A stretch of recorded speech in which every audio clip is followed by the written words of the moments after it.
ആകാശവാണി നമസ്കാരം. പ്രത്യേക വാർത്താ ബുള്ളറ്റിൻ വായിക്കുന്നത് അശ്വതി.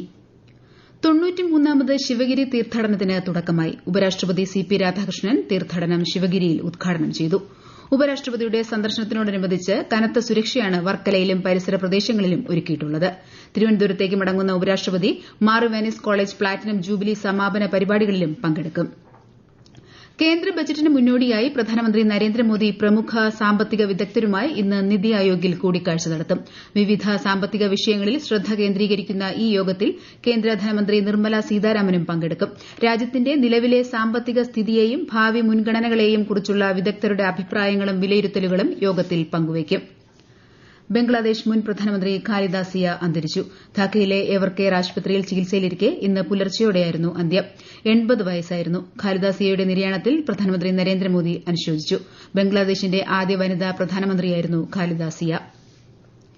ഇന്ത്യയിലെ ന്യൂനപക്ഷങ്ങൾ ആക്രമിക്കപ്പെടുന്നു എന്ന പാകിസ്ഥാന്റെ പരാമർശങ്ങളെ തള്ളി വിദേശകാര്യ മന്ത്രാലയം. വിവിധ മതവിഭാഗങ്ങളിൽപ്പെട്ട ന്യൂനപക്ഷങ്ങളോടുള്ള പാകിസ്ഥാന്റെ സമീപനം ലോകത്തിന് മുൻപിലുള്ള വസ്തുതയാണെന്നും മറ്റ് രാജ്യങ്ങൾക്ക് നേരെ വിരൽ ചൂണ്ടുന്നതുകൊണ്ട് മാത്രം ഇത് മറച്ചുപിടിക്കാനാവില്ലെന്നും വിദേശകാര്യ മന്ത്രാലയ വക്താവ് രൺധീർ ജയ്സ്വാൾ പറഞ്ഞു. രാജ്യത്തെ വ്യവസായ ഉൽപാദന വളർച്ച വാർഷികാടിസ്ഥാനത്തിൽ 6.7% ഉയർന്നു. ഈ വർഷം നവംബറിലെ കണക്കാണിത്. ഇത് കഴിഞ്ഞ 2 വർഷത്തിനിടയിലെ ഏറ്റവും ഉയർന്ന നിരക്കാണ്. സ്റ്റാറ്റിസ്റ്റിക്സ് ആന്റ് പ്രോഗ്രാം ഇംപ്ലിമെന്റേഷൻ മന്ത്രാലയമാണ് ഇത് സംബന്ധിച്ച കണക്കുകൾ പുറത്തുവിട്ടത്. ഒക്ടോബറിലെ 5% നിന്നാണ് വ്യവസായ ഉൽപാദന സൂചിക ശക്തമായ തിരിച്ചുവരവ് നടത്തിയത്. നിർമ്മാണ മേഖലയിലെ 8% വളർച്ച വ്യവസായ ഉൽപാദനത്തിലെ ഈ കുതിപ്പിന് പ്രധാന കാരണമായി. കേരളത്തിൽ കരട് വോട്ടർ പട്ടികയിന്മേലുള്ള പരാതികളും അവകാശവാദങ്ങളും ജനുവരി 22 വരെ സമർപ്പിക്കാം. voters.eci.gov.in, ceo.kerala.gov.in വെബ്സൈറ്റുകളിൽ കരട് പട്ടിക ലഭ്യമാണ്. തലശ്ശേരി ഗവൺമെന്റ് ബ്രണ്ണൻ കോളേജിൽ നടക്കുന്ന 84ാമത് ഇന്ത്യൻ ചരിത്ര കോൺഗ്രസ് ഇന്ന് സമാപിക്കും. 2ാം ദിവസമായ ഇന്നലെ 6 വേദികളിലായി സെക്ഷണൽ മീറ്റിംഗുകളും 4 വേദികളിലായി പാനൽ ചർച്ചകളും നടന്നു. 300ഓളം പ്രബന്ധങ്ങൾ അവതരിപ്പിച്ചു. മകരവിളക്ക് ഉത്സവത്തിനായി ശബരിമല ക്ഷേത്രനട ഇന്ന് വൈകുന്നേരം 5-ന് തുറക്കും. മകരവിളക്കനുബന്ധിച്ചുള്ള ദിവസങ്ങളിലെയും തുടർന്നുള്ള കുംഭമാസ പൂജകൾക്കുമായി ദർശനം നടത്തുന്നതിന് വെർച്വൽ ക്യൂ ബുക്കിംഗ് ആരംഭിച്ചിട്ടുണ്ട്. ജനുവരി 14-നാണ് മകരവിളക്ക് മഹോത്സവം. പത്തനംതിട്ട റാന്നി ചിറ്റാറിൽ കടുവ കിണറ്റിൽ വീണു. ചിറ്റാർ പഞ്ചായത്തിലെ 10ാം വാർഡിൽ ഉൾപ്പെട്ട വില്ലൂന്നി പാറയിൽ സദാശിവന്റെ വീട്ടിലെ കിണറ്റിലാണ് കടുവ വീണത്.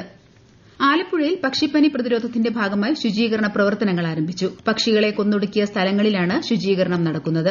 ജില്ലയിൽ 3 സ്ഥലങ്ങളിൽ നിന്നും കൂടി സാമ്പിളുകൾ ശേഖരിച്ച് പരിശോധനയ്ക്ക് അയച്ചിട്ടുണ്ട്. അതേസമയം പക്ഷിപ്പനി ബാധയെ തുടർന്ന് കോഴിയിറച്ചിക്ക് നിയന്ത്രണം ഏർപ്പെടുത്തിയതിൽ പ്രതിഷേധിച്ച് ഇന്ന് ഹോട്ടലുകൾ അടച്ചിട്ട് സമരം നടത്തുകയാണ്. പട്ടികവർഗ വികസന വകുപ്പിന്റെ കീഴിൽ പ്രവർത്തിക്കുന്ന മോഡൽ റെസിഡൻഷ്യൽ സ്കൂൾ വിദ്യാർത്ഥികളുടെ സംസ്ഥാനതല കലാമേള സർഗോത്സവം ഇന്ന് കണ്ണൂരിൽ സമാപിക്കും. മന്ത്രി ഒ.ആർ. കേളു സമാപന സമ്മേളനം വൈകിട്ട് ഉദ്ഘാടനം ചെയ്യും. രാജ്യത്തെ ഓഹരി വിപണികളിൽ നഷ്ടം. സെൻസെക്സ് 115 പോയിന്റ് താഴ്ന്ന് 84,589-ലും നിഫ്റ്റി 27 പോയിന്റ് നഷ്ടത്തിൽ 25,924-ലും വ്യാപാരം തുടരുന്നു. സ്വർണ്ണവില കുറഞ്ഞു. പവന് 2,240 രൂപ കുറഞ്ഞ് 99,880 രൂപയും ഗ്രാമിന് 12,485 രൂപയുമാണ് ഇന്നത്തെ വില. ഇന്ത്യയുടെ വികസന യാത്രയിലെ നിർണായക വർഷമാണ് 2025. നയങ്ങളെ പുരോഗതിയിലേക്കും ലക്ഷ്യങ്ങളെ ഫലപ്രാപ്തിയിലേക്കും നയിച്ച വർഷത്തെക്കുറിച്ച് ആകാശവാണി പരിഷ്കരണ വർഷം പ്രത്യേക പരമ്പരയിൽ ഇന്ന് സാംസ്കാരിക മേഖലയിലെ പുരോഗതിയെക്കുറിച്ചാണ്. അയോധ്യയിലെ ശ്രീരാമ ജന്മഭൂമി ക്ഷേത്രത്തിന്റെ പൂർത്തീകരണം, പ്രകാശങ്ങളുടെ ഉത്സവമായ ദീപാവലിയെ യുനെസ്കോയുടെ സാംസ്കാരിക പൈതൃക പട്ടികയിൽ ഉൾപ്പെടുത്തിയതും ദേശീയഗീതമായ വന്ദേമാതരത്തിന്റെ 1 വർഷം നീളുന്ന 150ാം വാർഷികം ആരംഭിച്ചതിലും ഈ വർഷം ഓർമ്മിക്കപ്പെടും. സർദാർ വല്ലഭായ് പട്ടേലിന്റെ 150ാം ജന്മവാർഷികം, ഡോക്ടർ ശ്യാമപ്രസാദ് മുഖർജിയുടെ 125ാം ജന്മവാർഷികാഘോഷവും ഈ വർഷം നടന്നു. യുഎസ് പ്രസിഡന്റ് ഡൊണാൾഡ് ട്രംപും ഇസ്രായേൽ പ്രധാനമന്ത്രി ബെഞ്ചമിൻ നെതന്യാഹുവും ഇന്നലെ ഫ്ലോറിഡയിൽ കൂടിക്കാഴ്ച നടത്തി. നിരായുധീകരണത്തിനായി ഹമാസിന് അന്ത്യശാസനം നൽകിയതായി കൂടിക്കാഴ്ചയ്ക്ക് ശേഷം ഡൊണാൾഡ് ട്രംപ് മാധ്യമങ്ങളോട് പറഞ്ഞു. യുഎസ് പ്രസിഡന്റുമായുള്ള കൂടിക്കാഴ്ച ഏറെ ഫലപ്രദമായിരുന്നുവെന്ന് ബെഞ്ചമിൻ നെതന്യാഹുവും പ്രതികരിച്ചു. ഇന്ത്യ ശ്രീലങ്ക വനിതാ ട്വന്റി ക്രിക്കറ്റ് പരമ്പരയിലെ അവസാന മത്സരം ഇന്ന് തിരുവനന്തപുരത്ത് നടക്കും. കാര്യവട്ടം ഗ്രീൻഫീൽഡ് സ്റ്റേഡിയത്തിൽ രാത്രി 7 മണിക്കാണ് മത്സരം. 5 മത്സരങ്ങളടങ്ങിയ പരമ്പരയിൽ ഇന്ത്യ 4-0 മുന്നിലാണ്. ഖത്തറിലെ ദോഹയിൽ നടക്കുന്ന ഫിഡെ വേൾഡ് ബ്ലിറ്റ്സ് ചെസ് ചാമ്പ്യൻഷിപ്പിന്റെ ആദ്യ ദിനം മികച്ച പ്രകടനവുമായി ഇന്ത്യയുടെ അർജുൻ എറിഗൈസി. ഓപ്പൺ വിഭാഗത്തിൽ കളിച്ച 13 റൌണ്ടുകളിൽ നിന്ന് 10 പോയിന്റുമായി അർജുൻ നിലവിൽ 1ാം സ്ഥാനത്താണ്. പ്രത്യേക വാർത്താ ബുള്ളറ്റിൻ കഴിഞ്ഞു. അടുത്ത വാർത്താ പ്രക്ഷേപണം ഉച്ചയ്ക്ക് 12:30-ന്.